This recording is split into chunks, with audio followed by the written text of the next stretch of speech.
आपल्यापैकी प्रत्येकालाच वाटत असतं की आपले केस असे छान लांबसडक आणि रेशमी असावे. पण बऱ्याचदा केसामध्ये कोंडा होतो आणि केस गळतीचा प्रचंड त्रास होतो. केस मुळापासून निघून जातात आणि टक्कल पडू लागतं. पण आज आपण एक असा उपाय पाहणार आहोत की जो अगदी घरच्या घरी आपण तयार करू शकतो. यामध्ये जरासुद्धा केमिकलचा वापर केला नाही आहे आणि आपले केस भराभर वाढले जातील, दाटसर होतील, हे असे रेशमीसुद्धा होतील. याची साधी सोपी पद्धत आणि अचूक पद्धतीने तेल कसं तयार करायचं हे पाहूयात. नमस्कार, मी प्रिया, तुमच्या सगळ्यांचं खूप खूप मनापासून स्वागत. सर्वप्रथम आपण साहित्य पाहतोय. साहित्य इतकं पाहून तुम्ही गोंधळून जाऊ नका, कारण हे सगळं साहित्य शहरात मिळणं तर अशक्य आहे. पण नाही मिळालं तर काय करायचं हे सुद्धा मी तुम्हाला व्हिडिओमध्ये सांगणार आहे. इथे आपण सर्वप्रथम ही वनस्पती जी पाहतोय तिला माका असे म्हणतात किंवा भृंगराज असे म्हणतात. याला ही अशी फुलं आलेली असतात. साधारण ओलाव्याच्या ठिकाणी ही अशी वनस्पती सापडते. केस गळणे, लवकर पांढरे होणे किंवा चाई पडणे यावर हा भृंगराज अतिशय गुणकारी आहे. त्यानंतर ही दुसरी वनस्पती घेतलेली आहे ती ब्राह्मी. हे सुद्धा केस गळतीवरती अतिशय उपयुक्त आहे. यामध्ये अँटीऑक्सिडंट असतं, त्यामुळे केसांचा कोरडेपणा, रुक्षपणा हे घालवतं. तसंच केस सुदृढ होण्यासाठी हे ब्राह्मी अतिशय फायदेशीर आहे. आता ब्राह्मी आणि माका मिळाला नाही तर काय करायचं?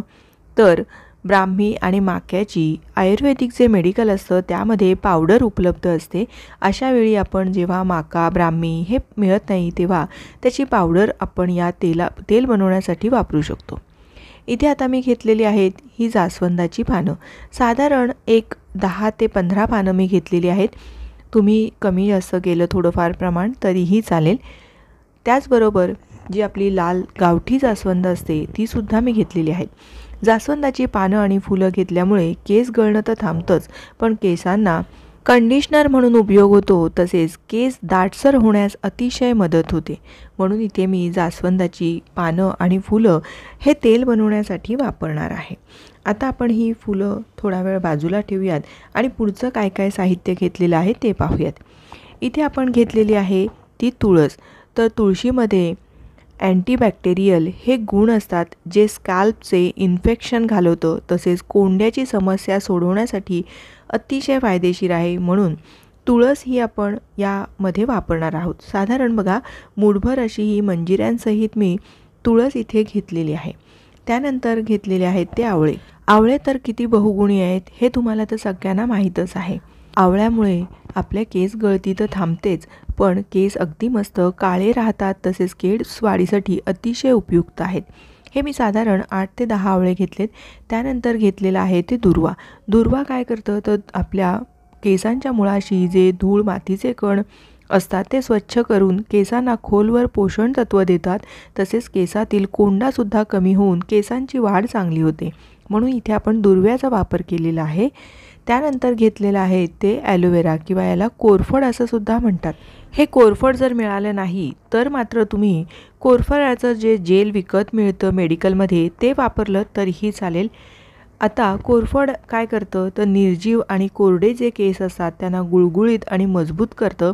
तसेच केस वाढीसाठी खूप फायदेशीर आहे. त्यानंतर घेतलेला आहे तो कढीपत्ता. कढीपत्ता हा आपल्या केसांच्या वाढीसाठी फायदेशीर आहे. आपल्या केसांमध्ये जो कोंडा असतो त्याची समस्या दूर करण्यासाठी, कोंडा कमी करण्यासाठी याचा अतिशय फायदा होतो. यामध्ये लोह, फॉलिक ॲसिड, तसंच विटॅमिन B1, B2 तसेच विटॅमिन C हे सुद्धा असल्यामुळे कढीपत्ता हे आपल्या केसांच्या समस्यांवर अतिशय गुणकारी आणि फायदेशीर आहे. त्यामुळे रोजच्या आहारामध्ये सुद्धा कढीपत्त्याचा वापर आपण आवर्जून करायलाच हवा. आता इथे आपण घेतलेले आहेत ते मेथीदाणे. साधारण 2 टेबलस्पून मी मेथीदाणे घेतलेले आहेत. मेथीदाण्यांमुळे केसांना प्रोटीन मिळतं. प्रोटीन देण्याचं काम मेथीदाणे करतात. तसेच लांब सडक व घनदाट केस होण्यासाठी या मेथीदाण्याचा अतिशय फायदा होतो.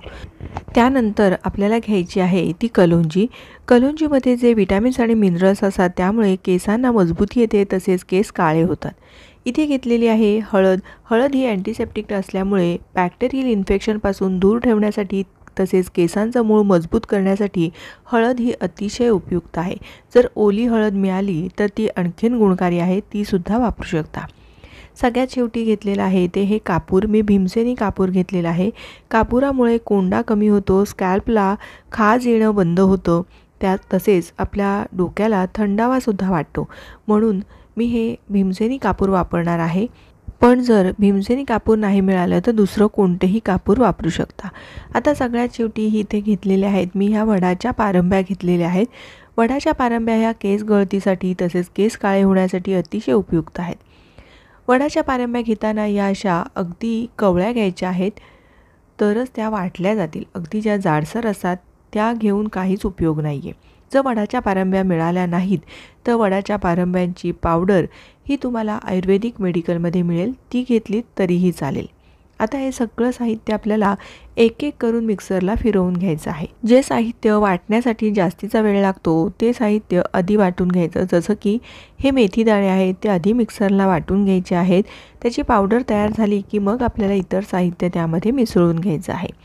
तसेच आपण इथे फक्त कापूर हे मिक्सरला फिरवणार नाही आहे, तर ते सगळ्यात शेवटी तेलामध्ये घालणार आहोत. आता आपण काय करूयात, तर हे जे कोरफड आहे याचेसुद्धा लहान असे भाग तयार करून घ्यायचे आणि आणि सगळं साहित्य एक एक करून मिक्सरमध्ये वाटून घेऊया. इथे मी कलोंजी, हळद आणि हे मेथीदाणे घातलेले आहेत. वडाच्या पारंब्यासुद्धा तशा पाहायला गेलं तर टणकच असतात, म्हणून सर्वप्रथम मी या एकत्रित करून या मेथीबरोबर वाटून घेतलं. बघा, अजिबात आपल्याला कुठेही पाण्याचा वापर करायचा नाही आहे. आता आपण एक एक यामध्ये साहित्य घालूयात. मी इथे जास्वंदाची पानं घातली, पण ही फुलं आपण नंतर सगळ्यात शेवटी तेलामध्ये घालणार आहोत, त्यामुळे मी मिक्सरला फिरवून घेणार नाही आहे. कढीपत्ता, दुर्वा, कढीपत्ता वगैरे सगळं आपल्याला देठासहितच घ्यायचं आहे, कारण त्यांच्या देठांमध्ये पण बरेचसे गुणधर्म असतात. माका आणि ब्राह्मी हे सुद्धा मी या मिक्सरच्या भांड्यामध्ये घालून घेते. इथे आपल्याला जरासुद्धा पाण्याचा वापर करायचा नाही आहे. जर वाटण्यासाठी अगदी गरज वाटली तर तुम्ही खोबरेल तेलाचा वापर करू शकता. मी हे मिक्सरला ओबडधोबड थोडंसं फिरवून घेणार आहे. बघा, साधारण ओबडधोबड फिरवून घेतलेलं आहे. आता यामध्ये हे ॲलोवेराचे जे तुकडे आहेत हे असे घालून घ्यायचे आहेत. यामुळे याला बाइंडिंग मिळतं आणि हे जरी आपण यामध्ये पाणी किंवा तेल वापरलं नाही तरीसुद्धा या जेलमुळे हे चांगलं आपल्याला हे बघा असं बारीक करता येतं. पण मी थोडंसं तेलाचा सुद्धा वापर केला होता आणि हे शक्य होईल तेवढं अशी त्याची फाईन पेस्ट तयार करून घेतली. इथे मी आता एक लोखंडाची कढई घेतलेली आहे. शक्य असेल तर लोखंडाची कढईच घ्यायची, कारण लोखंडाच्या कढईत हे तेल केल्यामुळे तेलाला एक काळसरपणा येतो, तसेच आयर्नसुद्धा आपल्या केसांना मिळतं. आता हे जे आपण घेतलेले आवळे आहेत त्याचा बीचा भाग बाजूला करायचा आणि हे असं कापून कापून लहान लहान तुकडे करून मिक्सरच्या भांड्यामध्ये घालून घ्यायचे आहेत. सगळेच आवळे मी या पद्धतीने बीचा भाग बाजूला करून सगळे चिरून घेतलेले आहेत. आता आपल्याला हे मिक्सरला फिरवून घ्यायचे आहेत. यामध्ये सुद्धा जरासुद्धा मी पाण्याचा वापर केलेला नाही आहे. आता हे सगळं काढून झाल्यानंतर यामध्ये साधारण 600 ग्रॅम ही जी पॅराशूटचं मी तेल घेतलेलं आहे, हे मी खोबरेल तेल घेतलेलं आहे. सगळं तेल मी यामध्ये घालणार आहे. साधारण 800 ते 900 ग्रॅम तेल मी इथे वापरणार आहे. आपण घेतलेलं साहित्याचं प्रमाण बऱ्यापैकी जास्त असल्यामुळे 1 लिटर जरी तेल तुम्ही टाकलं तरीही चालेल. आणि जर तुम्ही कमी प्रमाणात बनवणार असाल तर मात्र साहित्य अगदी कमी कमी प्रमाणात घ्यायचं आहे. हे तेल आता आपलं अगदी मस्त स्ट्रॉंग तयार होणार आहे. मी अजूनही गॅस चालू केला नाही आहे. सगळं हे असं साहित्य एकत्रित तेलासोबत मिसळून घेतलं. त्यानंतर गॅस चालू केला आणि मग मंद आचेवरती हे चांगलं उकळू दिलं. आपल्याला सतत अधेमध्ये हे असं हलवत राहायचं आहे तळापासून आणि अगदी हे काळसर होईपर्यंत शिजवून घ्यायचं आहे. यामधला सगळा पाण्याचा अंश निघून जायला हवा आणि या सगळं साहित्याचा अर्क या तेलामध्ये उतरायला हवा. बघा, जसजसा वेळ जातो तसतसं हे मिश्रण काळसर तयार व्हायला लागतं, कारण याचा अर्क या तेलामध्ये उतरत जातो. लोखंडी कढई घेतल्यामुळे आणखीन एक फायदा होतो की केस काळे होण्यासाठी अतिशय फायदेशीर आहे. तसंच यामध्ये लोह असतं, ते लोहसुद्धा आपल्या केसांना मिळतं. म्हणून शक्य असेल तर लोखंडाची कढईच घ्यायची. बघा, तेल आता मस्त असं हिरव्या रंगाचं झालेलं आहे. हळूहळू जसजसं लोहसुद्धा यामध्ये उतरत जाईल तसतसा याचा रंग काळसर होत जातो. आणखीनही आपल्याला हे चांगलं मिश्रण काळसर होईपर्यंत शिजवून घ्यायचं आहे. साधारण अर्धा ते पाऊण तास इतका वेळ लागतो. पाण्याचा अंश निघून जायला बराचसा वेळ लागतो. आता सगळ्यात शेवटी मी यामध्ये जास्वंदाची ही फुलं काहीशी अशी तोडून घातलेली आहेत. जास्वंदाचे फुलं पटकन काळपट होतात, त्यामुळे ती उशिरा घातलेली आहेत.